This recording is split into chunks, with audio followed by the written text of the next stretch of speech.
ஒரு சின்ன பிரச்சனை, ஒரு சின்ன பஞ்சாயத்து. கன்னடாவோட வேலை கன்னடர்களுக்கே அப்படிங்கிற ஒரு பஞ்சாயத்து, தமிழ்நாட்டோட வேலை தமிழர்களுக்கே அப்படின்னு பேசுகிற மாதிரி கர்நாடகாவில் இருக்கக்கூடிய வேலையானது கர்நாடக மக்களுக்கு தான் கொடுக்கணும் அப்படிங்கிற மசோதாவை அரசு தாக்கல் பண்ணுது. கொஞ்ச நேரத்தில் சித்தராமையா அந்த பீட்டை டெலிட் பண்ணுறாரு. கொஞ்ச நேரத்துக்குள்ளே அந்த விஷயத்தில் என்ன நடக்குது? சரி, இந்த தமிழர்களுக்கு வேலை தமிழர்களுக்கே, கன்னடர்களுக்கு வேலை கன்னடர்களுக்கே அப்படிங்கிற மாதிரி சில விஷயங்களை செய்கிறது எந்தளவு சரியாக இருக்கும்? நீதிமன்றங்களுக்கு இந்த விஷயங்கள் போனால் அது எந்தளவு சக்ஸஸ்ஃபுல்லாக முடிஞ்சிருக்கு? வேறொரு மாநிலங்கள் இந்த மாதிரி மசோதாக்களை தாக்கல் பண்ணியிருக்கா? இந்த இன சார்ந்த அரசியலை இந்த வீடியோவில் தெளிவாக புரிஞ்சுக்க போகிறோம். கர்நாடகா என்ன பண்ணியிருக்கு அப்படிங்கிற 3 மிக முக்கியமான விஷயங்கள் இருக்குது. இப்போ நீங்கள் ஒரு இடத்துல நிற்கலாம், இது சரிப்பா கர்நாடகர்களுக்கு தான் வேலை கொடுக்கணும்னு சொல்லலாம். இல்லைப்பா இதெல்லாம் முட்டாள்தனமான பிற்போக்குத்தனமான சிந்தனைன்னு சொல்லி ஒரு பக்கம் இருக்கலாம். நம்ம இங்கே ஒரு டிசிஷன் மேக் பண்ணுவோம். ஒன்று லெஃப்ட்டு போக போகிறோம், இல்லை ரைட்டு போக போகிறோம். இந்த வீடியோவில் 1 by 1 தெளிவாக ஆழமாக பார்க்க ஆரம்பிக்கலாம். உற்சாக வணக்கங்கள். வாங்க பதிவுக்குள்ளே போகலாம். முதல் விஷயம் மக்களே, இங்கே முதல்ல அரசாங்கம் என்ன சொல்ல வருதுன்னா, கர்நாடகாவில் இருக்கக்கூடிய தொழிற்சாலைகள் தனியார் நிறுவனங்களுக்கான மசோதா தான் இது. இந்த மசோதா மூலமாக அரசாங்கம் சில விஷயங்களை ரொம்ப தெளிவுபடுத்துது.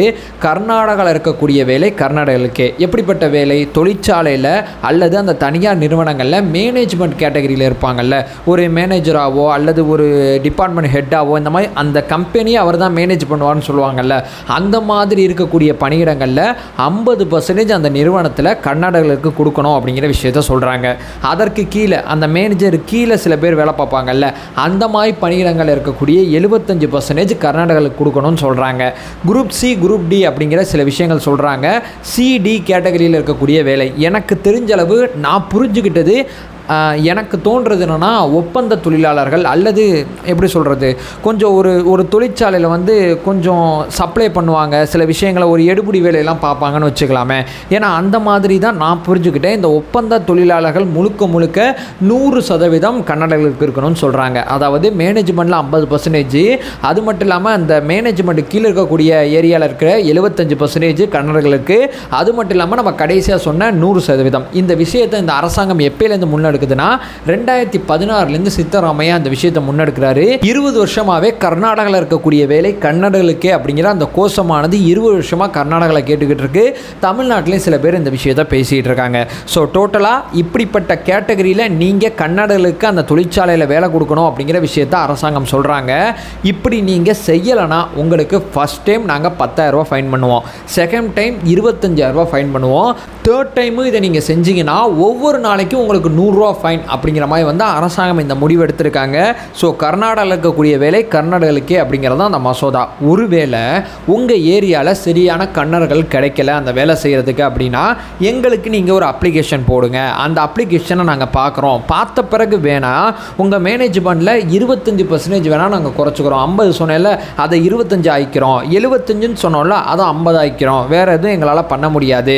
உங்களுக்கு உங்கள் ஏரியாவில் சரியான நபர்கள் கிடைக்கிறனா அந்த நபர்களை ட்ரெயின் பண்ணுற வேலையை பாருங்கள் அப்படிங்கிற மாதிரி வந்து அரசாங்கம் உங்கள் கூட நிற்கும். நம்ம 2 பேரும் சேர்ந்து ட்ரெயின் பண்ணி அந்த நபர்களை இங்கே நம்ம வந்து பிளேஸ் பண்ணலாம் அப்படிங்கிற மாதிரி வந்து சொல்கிறாங்க. இதை செய்யாதவங்களுக்கு அபராதம் விதிக்கப்படும் அப்படிங்கிற விஷயத்தையும் சொல்லியிருக்காங்க. ஸோ அந்த மசோதாவில் ஓவர்வியூவாக இருக்கிறது இதான். இந்த விஷயத்தை கடைபிடிச்சா சரியானது, கடைபிடிக்கலைன்னா பிரச்சனை அப்படிங்கிறது அந்த மசோதா சொல்ல வருது. 2வது, யார் கன்னடர்கள்? இவர் கன்னடர், இவர் கன்னடர் இல்லை அப்படிங்கிறது இந்த அரசாங்கம் எந்த விஷயத்தை வச்சு முடிவு பண்ண போகுது? யார் தமிழர் அப்படிங்கிற ஒரு கேள்வி கேட்கும்போது சில கேள்விகள் இருக்குல்ல, அந்த மாதிரி யார் கன்னடர்கள் அப்படின்னு சொல்லி அரசாங்கம் சில விஷயத்தை டெஃபினேஷன் பண்ணுறாங்க. அது என்னன்னு சொல்லி கேட்டிங்கன்னா, ஒன்று கர்நாடகாவில் பிறந்திருக்கணும். இல்லைப்பா நான் கர்நாடகாவில் பிறக்கலைன்னா 15 வருஷமாவது கர்நாடகாவில் இருந்திருக்கணும், அல்லது கன்னடம் வந்து பேசவும் எழுதவும் தெரிஞ்சிருக்கணும். 3வது, இது 4வது பார்த்தீங்கன்னா, ஒரு 10ஆம் கிளாஸ் படிப்பு இருக்குது பார்த்தீங்களா, அதில் கன்னடத்தை ஒரு மொழியாக எடுத்து நீங்கள் படிச்சிருக்கணும். அப்படியும் இல்லைனா அரசாங்கம் வைக்கக்கூடிய, அரசாங்கம் அங்கீகரிக்கக்கூடிய பயிற்சி மையங்கள் போய் கன்னடம் கற்றுக்கிட்டு அந்த விஷயத்தில் பாஸ் ஆகி அந்த சர்டிஃபிகேட் உங்கள் கையில் இருக்கணும். இதில் ஏதாவது ஒன்று இருந்தாலும் சரி, எல்லாமே இருந்தாலும் சரி, நீங்கள் கர்நாடகாவில் பார்க்கப்படுவீங்க. உங்களுக்கு கன்னட மொழி தெரிஞ்சுன்னா போதும், இங்கே வேலை கிடச்சிரும். கன்னட மொழி தெரியலைன்னா இங்கே வேலை கிடைக்காது அப்படிங்கிறது தான் சிம்பாலிக்காக சுற்றி வளைச்சு சொல்கிறாங்க அப்படிங்கிறது என்னோட புரிதல். உங்களுக்கு கன்னடம் தெரிஞ்சிருக்கு தெரியலை அப்படிங்கிறது அந்த நிறுவனங்களும் அரசாங்கம் சேர்ந்து தேர்வு அடிப்படையில் முடிவு செய்யும் அப்படிங்கிறதான் இங்கே சொல்கிறாங்க. ஸோ இந்த விஷயத்துக்கு எதிர்ப்பு கிளம்புறது அப்படிங்கிறது பேசிக்காக நம்ம எல்லாருக்குமே புரிஞ்ச ஒரு விஷயம்தான். எப்படி இங்கே ஒரு நிறுவனம் வந்து கன்னடனுக்கு வேலை கொடுக்கணும், தமிழனுக்கு வேலை கொடுக்கணும், இங்கிலீஷ்காரனுக்கு வேலை கொடுக்கணும்னா அந்த நிறுவனம் யோசிக்காது. ஒரு தனியார் நிறுவனம் அல்லது அந்த தனியார் தொழிற்சாலை அந்த அந்த கன்னடாவில் போயிட்டு பணம் பண்ணலாங்கிறதுக்காண்டி தான் கர்நாடகா போயிருக்கு. எங்கள் ஏரியாவுக்கு பணம் பண்ணலான்னு வாங்க கூப்பிட்டு இப்போ எங்கள் ஊருக்கானுக்கு தான் வேலை கொடுக்கணும்னு சொல்கிறேன். எவன் எனக்கு நிறையா உழைச்சி கொடுப்பானா அவனுக்கு நான் ஒரு சம்பளம் பேசி அவனை வேலையில் வச்சுக்கிறேன்.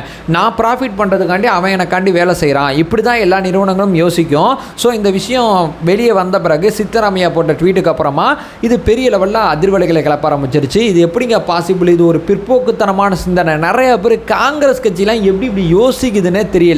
இது ஒரு பாசிச மசோதா அப்படிங்கிற லெவலுக்கு பெரும் எதிர்ப்பு இதற்கு கிளம்ப ஆரம்பிச்சிச்சு. நாஸ்காம் அப்படிங்கிற ஒரு விஷயம் சொல்கிறாங்க. அதாவது பார்த்திங்கன்னா இந்த ஐடி செக்டார்லாம் நிறையா பெங்களூரில் இருக்குது.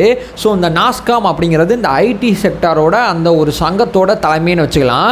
இந்த செக்டார் வந்து ஒரு அறிக்கை வெளியிடுது. கிட்டத்தட்ட நம்ம இந்தியாவில் 25% உள்நாட்டு உற்பத்தி கர்நாடகாவிலேருந்து தான் கிடைக்குது. கிட்டத்தட்ட இங்கே ஐடி செக்டார் மட்டும் 11,000 கம்பெனி இருக்குது. எங்களுக்கு தெரியாமல் சில கம்பெனி இருக்குது. எல்லா கம்பெனியும் இந்த மசோதாக்குள்ளே உடன்பட்டு வேலை செய்யணும்னா அது எப்படி? கர்நாடகாவில் குறிப்பாக சொல்லப்போனால் பெங்களூரில் வேலை பார்க்குற ஐடி செக்டாரில் இருக்கக்கூடியவங்க 40% வெளிமாநிலத்தை சேர்ந்தவங்க தான். வெளிமாநிலத்தை சேர்ந்தவங்க தான் இங்கே ஒர்க் பண்ணிருக்காங்க. இங்கே சரியான சூழல் இருக்குது. வெளிமாநிலத்தில் சேர்ந்தவங்க எம்ப்ளாயாக வராங்க, இங்கே ஒர்க் பண்ணுறாங்க. கர்நாடகா ப்ராஃபிட்டபிள் பிஸ்னஸாக அதை கொண்டு போகுது. கர்நாடகா அரசாங்கத்துக்கு வருமானம் கிடைக்குது. வெளிமாநிலத்தை சேர்ந்தவங்க சம்பளம் வாங்கிக்கிறாங்க. இப்போ கர்நாடகாவுக்கு தான் வேலை கொடுக்கணுன்னா எங்களுக்கு ஸ்கில்லான எம்ப்ளாயிஸ்லாம் எங்கே இருப்பாங்க? எந்த ஊருக்கு போகிறது அப்படிங்கிற ஒரு கேள்வி கேட்குறாங்க. ஸோ இங்கே வேறு ஒரு பயனையும் சேர்த்து வைக்கிறாங்க. நாங்கள் எங்கேயுமே எந்த ஒரு நிறுவனத்திலையும் போர்டு போட்டு வெளியே வைக்கலை. கர்நாடகாவுக்கு வேலை கொடுக்க மாட்டோம், நாங்கள் வந்து தமிழ்நாட்டுக்காரனுக்கு தான் கொடுப்போம், ஒடிசாக்காரனுக்கு தான் கொடுப்போம்னு சொல்லி எந்த நிறுவனமும் போர்டு வைக்கலை. உனக்கு தகுதி இருக்கா, உனக்கு வேலை இருக்குது அப்படிங்கிறத நாங்கள் சொல்கிறோம். அரசாங்கம் சக மனுஷனோட தகுதியை வளர்க்குற வேலை பார்க்கணும். எங்களுக்கு வந்து சட்டத்தை போட்டு இதை செய்ய அதை செய்யன்னு சொல்லக்கூடாது.